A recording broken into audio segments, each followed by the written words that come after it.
안녕. 이번 시간에는 태풍과 악기상에 대해서 살펴보려고 합니다. 태풍도 자주 오는 것이 아니라 가끔 우리나라를 찾아오는, 특히 늦여름에서 초가을까지 우리나라를 찾아오는 특별한 악기상 중에 하나라고 할 수가 있죠. 태풍에서 우리가 알아야 될 요소들은 수업 시간에 확인하듯이 발생, 이동, 소멸 과정을 설명할 수 있으면 되겠습니다. 대부분 내용은 수업 시간에서 다루고요. 좀 더 설명이 필요한 부분을 중점적으로 말을 하겠습니다. 태풍은 다른 말로 하면 열대 저기압이라고 합니다. 열대 지방에서 발생하는 저기압 중에서 최대 풍속이 17m/s 이상이면 태풍이라고 하는 거예요. 그 열대 저기압 중에서 풍속이 바람의 세기가 이 정도가 되지 않으면 태풍이라고 부르지는 않습니다. 그냥 평범한 저기압인 거죠. 저기압이기 때문에 북반구의 저기압은 반시계 방향으로 돈다라고 얘기를 했었습니다. 지름은 우리나라 정도의 크기고요. 태풍은 저기압이죠. 그러니까 중심기압이 매우 낮습니다. 중심기압이 낮을수록 강한 기압입니다. 낮을수록 강한 태풍입니다. 태풍의 구조를 밑에 그림을 보시면 태풍의 구조는 여기 굉장히 높은 구름이 있죠.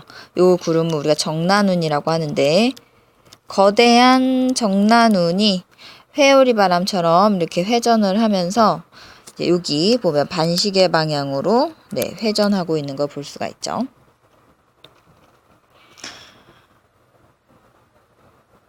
중심부는 자 여기서 저기압이니까 강한 상승 기류가 굉장히 많죠. 그러면은 굉장히 많은 공기들이 이제 위에 이렇게 많죠. 많아서 이 공기들은 보통 이렇게 퍼져나가는데 요 위에서 모여있던 공기들이 일부 약하게 내려옵니다. 그래서 태풍의 중심을 태풍의 눈이라고 하는데 약한 하강 기류가 생기기 때문에 구름이 거의 없고 바람이 약하거든요. 그렇다 하더라도 하강 기류가 있어도 여기를 고기압이라고 하면 안 되고 여기는 저기압의 중심입니다. 태풍은 특이하게도 상승 기류가 너무 강해서 중심에 약한 하강 기류가 발생하는 특징적인 구조를 가지고 있다는 거죠. 바로 이 중심이 기압이 가장 낮습니다. 바로 태풍의 눈이 기압이 가장 낮습니다. 태풍을 일기도에서 찾아보면 이렇게 보입니다. 아주 원형의 동심원들이 굉장히 조밀한 간격으로 그려져 있는 걸 볼 수가 있는데 이 간격이 매우 조밀하다는 얘기는 뭐냐면 바람이 강하다라는 뜻입니다. 등압선의 간격이 좁으면 좁을수록 바람이 세다라고 수업 시간에 할 겁니다. 세 개의 열대 저기압 부분을 볼게요. 자, 여기는 수업 시간에 아주 잘 풀어 헤칠 거기 때문에 여러분이 잘 관찰을 했을 거라고 생각을 합니다. 태풍이 발생하지 않는 지역 여기, 그리고 적도, 그리고 이 위에 위도 30도 이상 되는 지역, 수온이 낮으니까 그쵸? 여기도 남아메리카 앞도 태평양인데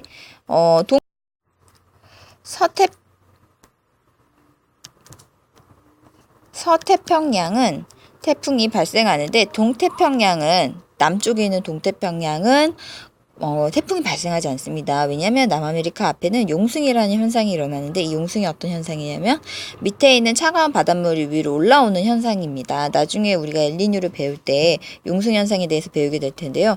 지금은 이 동태평양 쪽의 수온이 다소 낮기 때문에 태풍이 발생하지 않는다 정도로 기억하시면 될 것 같습니다. 자, 그런데 이 적도 지구에서 가장 뜨거운 바다죠. 이 뜨거운 바다에서 왜 태풍이 발생하지 않느냐? 바로 이 영도에서는 코리올리 효과, 즉 전향력이라고 부르는 지구 자전 효과가 거의 없거나 적기 때문에 요 부근, 적도 부근에서는 태풍이 발생하지 않고요. 적도의 살짝 위아래 열대 해상에서 태풍이 발생하게 됩니다. 태풍은 태풍 여기 휘어지네요. 네. 태풍은 발생하려면 어떤 조건이 있어야 되냐, 이거 수업 시간에 여러분 정리를 할 거예요. 그 다음에 태풍의 에너지원이 무엇인지는 이 부분을 잘 읽고 요약하시고요. 자, 이렇게 발달한 태풍은 이동을 하게 됩니다. 이동을 어디로 하냐면 위로 합니다. 고위도 지역으로 이동을 합니다. 고위도 지역으로. 그래서 저위도의 열 에너지를 고위도로 운반을 해주는 역할을 이제 태풍이 하게 되는데, 고위도 하면 생각나는 것은 바로 기온이 낮습니다. 수온도 낮습니다. 그렇기 때문에 활발한 수증기 공급이 줄어들게 되겠죠. 그러면 은결열, 즉 태풍의 에너지원이 감소하기 때문에 세력이 약화되고요. 여기에 플러스 알파, 과연 무엇일까요? 한 가지 이유가 더 있습니다. 수증기 공급이 줄어든다. 그리고 한 가지 이유가 더 있는데 이걸 수업 시간에 공개합니다. 자, 태풍이 어떻게 이동을 하는지 보겠습니다. 태풍은 이렇게 휘어져서 이동을 한다는 특징이 있는데요. 위도 30도 부근에서 휘어집니다. 30도 밑에는 보통 이쪽 동풍 계열인 무역풍이 자리 잡고 있고요. 30도 이상으로는 편서풍이 불게 됩니다. 이 대기 대순환에 따라서, 지구의 대기 대순환에 따라서 태풍이 밀려 올라가게 되죠. 자, 이때 주변에 부는 바람이 태풍의 회전 방향과 어떤 관계가 있느냐에 따라서 태풍은 위험 반원과 안전 반원으로 구분이 됩니다. 대개 태풍의 오른쪽은 위험 반원이고 왼쪽은 안전 반원이 되겠습니다. 태풍의 피해. 여기 있죠. 뒤에도 또 나와 있으니까 잘 읽어보세요. 자, 이제는 태풍 말고 우리나라에서 볼 수 있는 주요 악기상, 나쁜 날씨들을 살펴보도록 하겠습니다. 첫 번째로 우리가 살펴볼 것은 바로 뇌우와 우박입니다. 강한 상승 기류가 포인트예요. 뇌우는. 근데 이 뇌우는 발달하는 단계가 있습니다. 발생 초기를 우리가 저군 단계라고 합니다. 이때는 구름 내부 온도가 주변 온도보다 높기 때문에 강한 상승 기류. 그러니까 강한 상승 기류가 발생하는 지역은 뇌우가 이제 시작될 수 있겠다라고 보시면 되겠습니다. 성숙 단계가 바로 우리가 흔히 접하는 뇌우라고 천둥, 번개, 소나기, 우박을 동반하게 됩니다. 이렇게 해서 아주 거센 폭풍우가 몰아친 후에는 소멸을 하겠죠. 이때는 하강 기류가만 남고 구름은 사라지게 되고 강수량도 줄어들게 됩니다.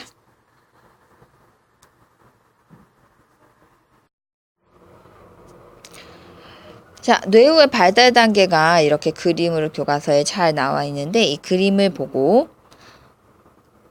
저군, 성숙, 소멸 단계를 여러분 구별할 수가 있어야 되는데, 소멸 단계를 보시면 구름이 굉장히 두껍죠. 그래서 이때 구름이 제일 두꺼우니까 비가 제일 많이 내리겠네 라고 생각할 수 있겠지만, 비는 약한 비가 내리고요. 이 성숙 단계가 바로 천둥, 번개, 소나기가 내리는 가장 폭풍우가 심한 시기라고 여러분 꼭 기억을 해주세요. 구름 두께 때문에 헷갈리시면 안 됩니다.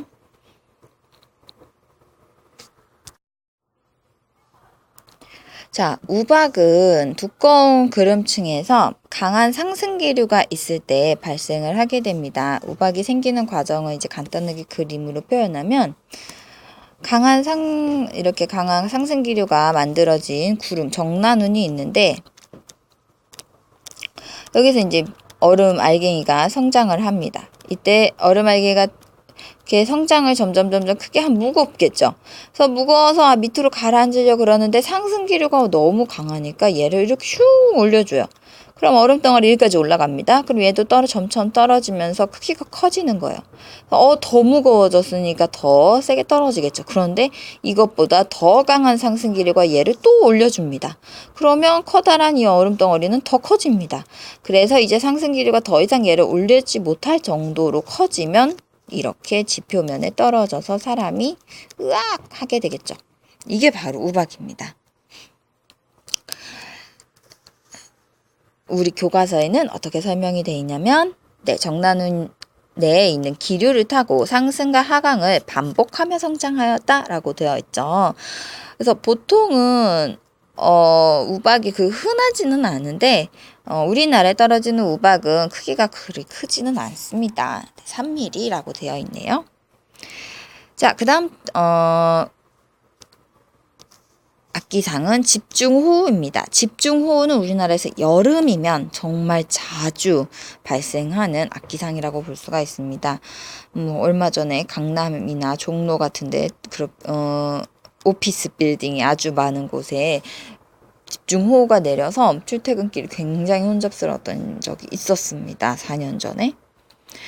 자, 우리나라의 이 집중호우 같은 경우는요, 지속 시간이 굉장히 짧아요. 수십 분에서 수시간 정도. 그래서 기상위성으로 감시를 하더라도 1시간 전에도 없었던 게 갑자기 발생해가지고 소나기를 싹 뿌리고 사라지게 되는 그런 경우가 있기 때문에 예보가 굉장히 어렵습니다. 비교적 좁은 지역에서 나타나기도 하고요. 그래서 피해가 많습니다. 다음으로는 폭설에 대해서 알아보도록 하겠습니다. 폭설이란 눈이 굉장히 한꺼번에 많이 내리는 것을 폭설이라고 합니다. 비가 한꺼번에 내리는 게 집중호우고 눈이 한꺼번에 내리면 폭설입니다. 개념 자체는 어렵지 않을 거예요. 자, 그렇다면 우리나라는 언제 어디서 주로 폭설이 일어날 수 있는지를 한번 보도록 하겠습니다. 우리나라 폭설은 크게 두 개로 나눌 수가 있는데 서해안의 폭설하고 동해안의 폭설로 나눌 수가 있습니다. 서해안의 폭설이 내리는 이유는 시베리아 기단의 변질입니다. 특히 겨울철에 그리고 초봄 꽃샘추위 때 요때 이제 초봄 3월 초 2월 말부터 만약에 폭설이 내린다 그러면 시베리아 기단의 변질 이 이제 원인이 되겠습니다. 변질. 요거는 이제 우리가 지난번에 기단의 변질에서 배웠듯이 이렇게 육지가 있고 요 사이에 이제 바다가 있죠. 요 바다가 이제 황해. 우리나라의 서해 바다라는 거죠. 그때 이제 여기 고위도에 있는 한랭한 고위도에 있는 시베리아 공기 덩어리가 내려옵니다. 저위도로 우리나라 지역 쪽으로 점점 따뜻해지겠죠. 따뜻한 바다를 만나요. 그러면 이 기단은 황해바다로부터 수증기를 공급받게 됩니다. 그러면 얘는 수증기량이 많아지고요. 또 따뜻한 바다죠. 그러니까 밑에 부분이 가열이 됩니다. 하부가 가열이 되면서 가열된 공기는 어디로 갈까요? 그렇죠. 위로 상승합니다. 그러면 이 상승하는 공기에 의해서 기단은 굉장히 불안정해지면서 아주 두꺼운 정난운을 만들게 됩니다. 그러면 이 구름이 이제 우리 한반도 서해안에 도착해서 폭설을 내리게 하는 것이죠. 자, 그럼 동해안에 폭설이 내리는 경우는 원인을 팬 현상인 경우가 있습니다. 원인이 100% 다 팬 현상은 아니겠지만, 자, 그러면 팬 현상이란 무엇이냐면, 자, 우리나라를 옆으로 잘랐을 때 우리나라는 동고서저 네, 지형입니다. 말이 잘 안 나와요. 자, 여기가 이제 서울이라고 할 수가 있겠죠. 서울. 동해안에 여기를 강릉이라고 해봅시다. 그럼 우리나라는 여기에 우리나라의 뼈대, 바로 태백산맥이 있습니다. 근데 우리나라에 이제 여러 가지 공기 덩어리들이 있잖아요. 그럼 이제 북서쪽에서 시베리아 기단이 이렇게 올 수도 있지만 이쪽에 있는 여러 가지 오호츠크의 기단을 비롯해가지고 다양한 기단, 바람이 불어올 때가 있습니다. 자, 그럼 이 바람이 이제 우리나라 동해안으로 진입한다고 했을 때 쭉 가고 싶지만 태백산맥이 있다는 거죠. 그래서 산맥에 가로막혀서 이 기단이 강제로 상승을 하게 됩니다. 그럼 강제 상승한 공기는 그렇죠. 상승은 구름으로 이어집니다. 상승하는 공기는 구름을 만들어서 이 두꺼운 정난운, 강제 상승에 의해서 만들어진 두꺼운 정난운은 역시 폭설을 또 만들겠죠. 그래서 강릉을 비롯한 이런 동해안 지방에 폭설이 내리는 현상이 있을 수 있습니다. 동해안 쪽에서 접근하는 기단이 태백산맥을 넘어가는 이 현상을 팬 현상이라고 합니다.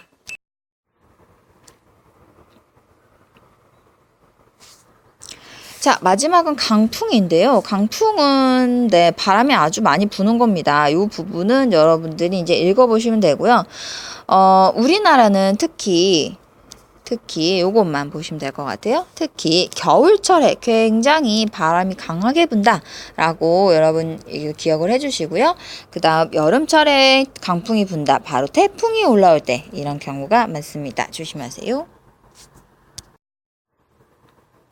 자, 조금 이렇게 몇 장 넘겨보면 자연재해 피해와 예방이 나와서 태풍에 의한 피해가 나와요. 이 부분은 여러분이 이제 읽어보시면 아, 태풍이 이렇게 되면은 이런 피해가 있구나. 근데 사실 되게 쉬운 부분입니다. 여러분이 경험을 했고 그동안 뉴스로도 많이 봤기 때문에. 자, 그래서 이 교과서에는 어떤 게 소개가 되었냐면은 태풍 매미에 의한 피해가 이제 소개가 되었습니다. 그런데 이후에 네, 우리나라의 2012년의 수업 시간에 선생님이 보여주는데요. 볼라벤이라는 아주 강력한 태풍이 왔습니다. 우리나라의 2000년 이후에 찾아왔던 태풍 중 가장 강력한 중심 기압이 가장 낮았던 태풍입니다. 엄청 피해를 많이 봤죠. 이 볼라벤이 피해를 많이 줬던 이유는 진행 경로가 이랬기 때문에 우리가 위험 반원에 있었습니다. 자, 그 다음 밑에 부분을 보시면 이제 헤일이 나옵니다. 헤일은 우리가 고체지구의 변화에서도 잠깐 다뤘습니다. 기억나시나요? 바로 지진 헤일. 일본어로 쓰나미라고 국제 언어로 쓰이죠. 쓰나미라는 일본어가. 그래서 지진 헤일에 대해서 배웠는데 사실 헤일이라고 하는 것은 파도가 비정상적으로 높아져서 육지에 넘쳐 들어오면 다 헤일이라고 부릅니다. 그래서 보통 언제 헤일이 발생을 하냐면 태풍 또는 이제 강한 저기압에 의해서 발생하는 것이 폭풍 해일이고요. 지진이나 화산활동에 의해서 생기는 걸 지진 해일이라고 부릅니다. 그러니까 해일은 지진이나 폭풍에 의해서 생긴다라고 보시면 됩니다. 해일의 피해는 굉장합니다. 특히나 이 지진 해일의 피해는 이 사진에서도 볼 수 있듯이 어마어마한데요. 다행히 우리나라는 지진 해일에 의한 위험은 적습니다. 다만 실제로 일본 북서부에서 지진 발생했다. 자, 이건 뭐였냐면은 우리나라 이렇게 있고 일본이 이렇게 있었는데 일본의 요쪽 편에서 지진이 발생한 거죠. 이게 이제 이렇게 동심원을 타고서 파도가 진행이 되는데 우리나라 동해안을 강타한 적이 있었습니다. 바로 1983년에 우리나라에 지진 해일이 발생한 적이 있었습니다. 네, 하지만 아직까지도 뭐 그렇게 큰 어떤 위험이나 이런 거는 없긴 하지만 그래도 지진 해일이 발생했을 때 그래서 언제 이런 일이 발생할지 모르니까 대피 요령 같은 경우는 늘 숙지하고 계시기 바랍니다. 이상 태풍과 악기상에 대한 강의를 마치겠습니다. 감사합니다.